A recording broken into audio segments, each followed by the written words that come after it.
Good morning, सुप्रभात, केम छो, सलाम। उम्मीद है आप सब लोग बेहतर होंगे, अपना ध्यान रख रहे होंगे। अच्छा, सच बताना, आपको कैसा लगता है जब आप पार्ले जी बिस्किट को चाय में डुबो के खाते हैं आप? ठीक है। आप बोलेंगे सर, सुबह सुबह आप जो है वो पार्ले जी की बात कर रहे हैं, है ना? पार्ले बिस्किट कितना फेमस है, पार्ले जी के नाम से जो है वो सब जगह अवेलेबल है ना? और उसकी बल्कि जैसी आप पार्ले जी बोलो, उसकी पैकिंग दिमाग में आती झट से, येलो कलर का एक छोटी सी लड़की का फोटो बना हुआ उसमें एक, ठीक है ना?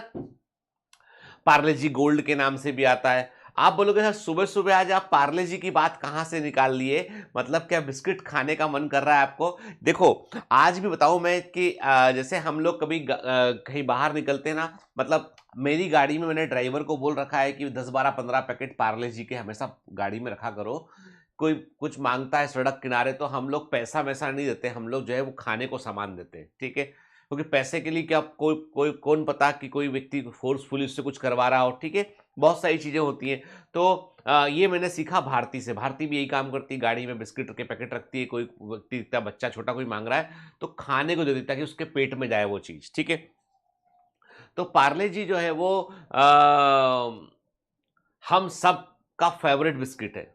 इवन दुनिया में सबसे अधिक बिकने वाले बिस्किट में से एक है, क्योंकि हमारी पॉपुलेशन सबसे अधिक है। और हमारे यहाँ पे मतलब ऐसा कोई व्यक्ति, हार्डली कोई ऐसा व्यक्ति होगा जिसको पार्ले जी नहीं खाया हो जिसने, ठीक है? बचपन से लेकर जो है वो तमाम उम्र व्यक्ति जो है वो पार्ले जी को, मतलब ऐसा लगता है जैसे बचपन जैसे जैसे हम बड़े हो रहे हैं वैसे वैसे बिस्किट भी हमारे साथ में चलता चला जा रहा है वो, ठीक है? अब इसकी एक बड़ी इंटरेस्टिंग स्टोरी है। मतलब मैं आज ढूंढ रहा था कि मैं आपको आज क्या नया बताऊं, क्या अच्छा बताऊं आपको, तो मुझे इसकी कहानी मिली कि, और कहानी बड़ी इंटरेस्टिंग है कि मैं कुछ फैक्ट मैंने लिखे हैं यहां पर कि सन 1900 की बात है। 1900 में एक 12 साल का लड़का, 1900 में 12 साल का लड़का गुजरात के जो है वो वलसाड से मुंबई के लिए निकलता है।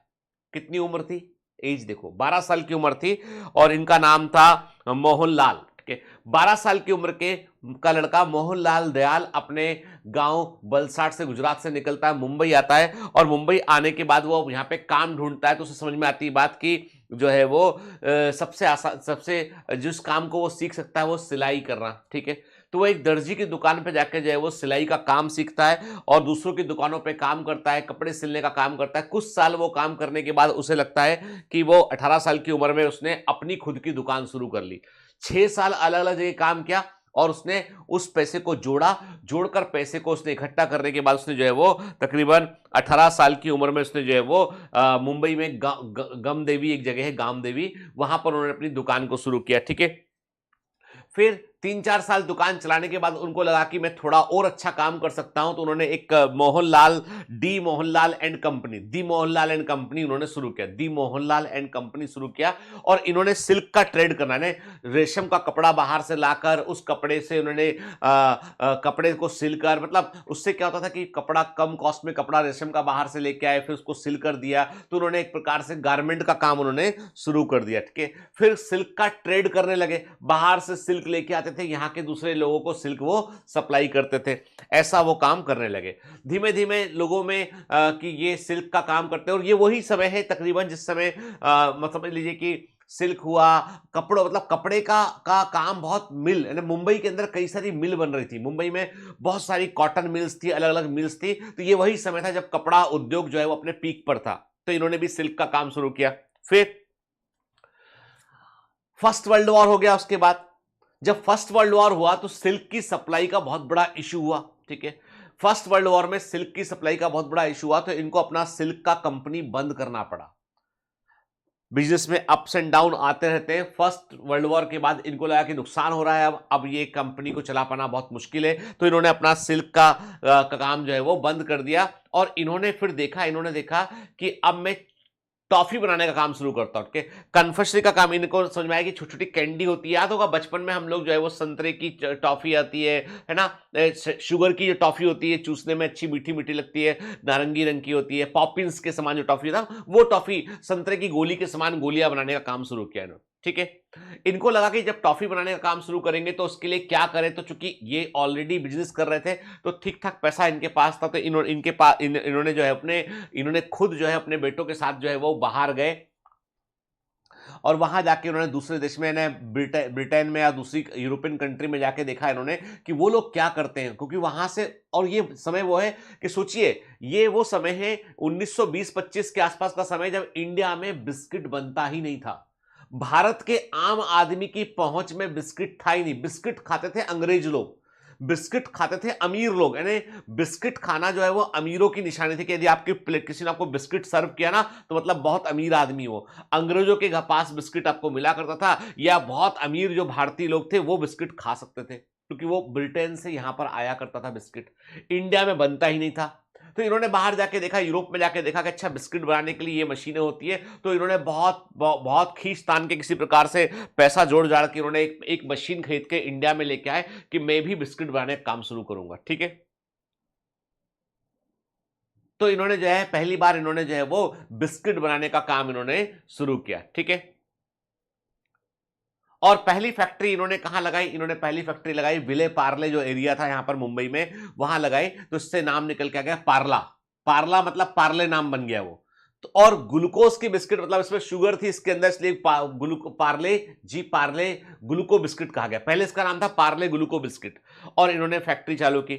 और उस समय लोग इनके बिस्किट को बहुत ही सब स्टैंडर्ड माना करते थे कि बहुत अच्छा बिस्किट नहीं होगा ये, क्योंकि बहुत सस्ती कॉस्ट में बन रहा है, इंडियंस बना रहे हैं। पहले फॉरेन से ब्रिटानिया कंपनी, मॉन्डेलिस, बड़ी बड़ी कंपनी बाहर से बिस्किट यहां भेजती थी के, तो यहां पर अंग्रेजों का उतना ट्रस्ट था नहीं इंडियन बिस्किट पर, और भारत के लोगों के लिए, जो आम आदमी के लिए एकदम नई चीज थी वो, तो इन्होंने कम दाम में बिस्किट को लॉन्च किया, लोगों ने इसको हाथों हाथ लिया, पॉपुलर हो गया बिस्किट ये।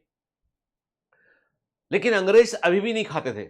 फिर सेकेंड वर्ल्ड वॉर शुरू हो गया। जब सेकेंड वर्ल्ड वॉर शुरू हुआ तो अब बाहर से, ब्रिटेन से बिस्किट की सप्लाई इंडिया में कट गई, आ नहीं पा रहे थे बिस्किट, क्योंकि वर्ल्ड वॉर चल रहा था। तो अब मजबूरी में इन्होंने पता लगाया कि भैया, अंग्रेज लोगों ने, उस समय अंग्रेज थे हमारे यहाँ पे, पता लगाया इन्होंने कि कितना बिस्किट यहाँ पे कहां से मिल सकता है। तो बिस्किट के में कंपनी नाम आया, भी पार्ले बिस्किट बनाता है। तो इन्होंने फिर पहली बार अंग्रेजों ने ट्राई किया, उनको अच्छा लगा। फिर अंग्रेजों ने बोला कि भैया, जो अपनी आर्मी लड़ने जा रही है सेकंड वर्ल्ड वॉर में बाहर, उसके लिए भी हमको कुछ खाने पीने का, रसद का सामान जुटाना है। तो इनको बड़े बड़े ऑर्डर मिले कि तुम बिस्किट बना के दो हमको, जो सेना साथ लेके जाएगी। तो बड़े बड़े ऑर्डर मिले इनको, बिस्किट पॉपुलर हो गया, यानी सारे इंडिया में पार्ले जी को लोग जान चुके थे। उसके बाद क्या हुआ? उसके बाद जो है वो फिर, अब देखिए कहानी कैसे बदलती है। 1947 में जब देश आजाद हुआ, तो उसके बाद ये हुआ कि पाकिस्तान बनने के बाद बहुत बड़ी जो अनाज की सप्लाई पाकिस्तान और इंडिया के बीच में बढ़ गई थी, और भारत में अनाज की कमी बढ़ गई। हमारे देश को आजाद होने के बाद में सबसे बड़ी चुनौती, ये पहली चुनौती सामने आई थी, वो थी कि पेट भर खाना कैसे खाएं। गेहूं की सप्लाई का ये बड़ा हिस्सा खत्म हो चुका था, पाकिस्तान में चला गया। अनाज की भारी कमी आ गई, अमेरिका से हमको गेहूं इंपोर्ट करना पड़ा। तो ऐसे में इन्होंने जो है वो बिस्किट बनाना, इनको टेम्परेरी, सोचिए पार्ले जी बिस्किट कुछ साल तक बना नहीं, 2-3 साल तक इन्होंने इसको हॉल्ट किया कि नहीं भैया, अभी गेहूं की सप्लाई नहीं है तो बिस्किट कैसे बनाए। तो इन्होंने जो से बिस्किट बनाया, स्वदेशी की भावना बहुत थी इनके अंदर, तो इन्होंने जो जो अपने यहां अवेलेबल थी उससे बिस्किट बनाया। थोड़ा स्वाद में उतना अच्छा नहीं था। इन्होंने बिस्किट के पैकेट पे लिखा भी कि जब तक गेहूं की सप्लाई प्रॉपर नहीं रहती तब तक हम जो से बिस्किट बनाएंगे, और हर जो भारतीय जो देश के सम्मान के लिए यहां पर है वो जो का बिस्किट खाएगा। तो जो के बिस्किट बनना शुरू हुए। उसके बाद क्या? उसके बाद जब सब कुछ नॉर्मल होने लगा, तो पार्ले जी फिर से आगे बढ़ निकला। फिर इन्होंने जो है वो दुनिया, अपने दुनिया नहीं बोलूंगा, अपने देश के अंदर पहली इन्होंने मैंगो कैंडी, मैंगो बाइट वो लॉन्च की इन्होंने, मैंगो स्वाद की कैंडी लॉन्च की इन्होंने। पॉपिंस आपने देखी होगी, कलरफुल टॉफी आती थी एक के बाद एक के, वो इन्होंने लॉन्च की यहां पे। मोनाको बिस्किट इन्होंने लॉन्च किया। धीमे धीमे ब्रांड प्रीमियम बन गया, बड़ा ब्रांड, यानी आज दुनिया के सबसे बड़े ब्रांड में से एक है पार्ले जी। और शुरुआत कहां से हुई कहानी की? आप देखो, 12 साल का लड़का गुजरात से मुंबई आता है, कपड़े का काम सीखता है, दर्जी बनता है, फिर तो धीमे से अपना सिल्क का काम करना शुरू करता है।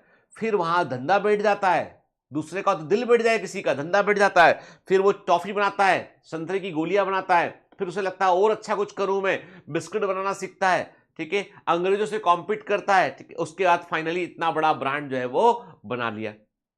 तो इस पूरी कहानी से हमें यह प्रेरणा मिलती है कि हम जिन चीजों को जितना हम देखते हैं और पार्ले जी की खास बात मैंने देखी, 5 रुपए का पैकेट आज भी मिल रहा है उसका। आज के कई दिनों पहले ये 5 रुपए का था। हाँ, बिस्किट की संख्या कम हो रही है उसमें, धीमे धीमे पैकेट छोटा हो रहा है, लेकिन वो है भी अभी भी 5 रुपए में अवेलेबल है वो। तो इससे प्रेरणा ये मिलती है कि कई बार जीवन में विपरीत परिस्थितियां आती है। जब वो 12 साल की उम्र में अपने घर से बाहर निकले होंगे, सोचा थोड़ी ना होगा कि एक दिन बिस्किट किंग बन जाएंगे एंड दुनिया भर में उनका नाम होगा। पूरे भारत के अंदर जो है आप देखो ना, मोनेको उनका ब्रांड, क्रेकजैक उनका ब्रांड, पार्ले जी उनका ब्रांड, हाइड एंड सीक उनका ब्रांड, इतने बड़े बड़े बिस्किट के ब्रांड जो है वो उनके। और उन्होंने कपल्स के लिए एक चॉकलेट निकाली, किस मी टॉफी वॉर, बड़ा ऐड आता है आजकल, फिर से ऐड आना शुरू हुआ उसका के मेलोडी खाओ खुद जान जाओ पार्ले जी। तो मतलब इन्होंने जो है वो कभी सोचा था इन्होंने कि इतना बड़ा एम्पायर खड़ा हो जाएगा एक दिन, जब मैं घर से बाहर निकले होंगे, जब दर्जी का काम सीख रहे थे तो लगा होगा किसी प्रकार जिंदगी चल जाए, बस काफी है इतना के। लेकिन जो है जब आपके अंदर जो है वो साहस होता है, आपके अंदर जो है कुछ नया कर गुजरने के लिए आप में हिम्मत होती है कि कुछ नया करना है और आप वो रिस्क ले पाते हैं, तो आप बहुत आगे जीवन में निकल जाते हैं। मोहनलाल दयाल की कहानी हमको यही बतलाती है। तो पार्ले जी अगली बार जब खाओगे ना, तो इस पूरी कहानी को दिमाग में एक बार रिवाइंड करना कि सर ने क्या बताया था, तो मालूम चलेगा ये बिस्किट नहीं है, एक इतिहास है। Parle G is not just a biscuit, it is a history. ठीक है, भारत की स्वदेशी की हिस्ट्री है कि सोचो ब्रिटानिया, मॉन्डेलिस, जितनी बड़ी बड़ी कंपनियां हैं, नेस्ले, सब बाहर की कंपनियां हैं, लेकिन पार्ले जी हिंदुस्तानी कंपनी है, जिसने जो है इन बड़ी कंपनियों को जो है वो आंखों में आंखें डाल के इनको इनको इनको जो है वो सबसाइड किया और खुद के ब्रांड को इतना बड़ा बनाया उन्होंने। ये है देश। आपको क्या लगता है कि देशभक्ति केवल नारा लगाने से होती है, बड़ी बड़ी बातें करने से, बड़े बड़ी लफ्फाबाजी करने से होती नहीं? देशभक्ति होती है जब आप देश में कुछ ऐसा करते हैं जिससे कई लोगों को के लिए रोजगार खड़ा होता है और आम आदमी की जिंदगी पर फर्क पड़ता है। कहते हैं कि आम आदमी को पहली बार बिस्किट चखने मिला जब पार्ले जी आया। बताइएगा जरूर कैसी लगी आपको ये कहानी। और मुझे लगता है कि हम अपने आसपास यदि देखें ना, तो बहुत सारी कहानियां छिपी हुई हैं। हर दिन हम एक नई कहानी ढूंढ सकते हैं कहीं ना कहीं। चलिए, have a great day, all the best, bye bye.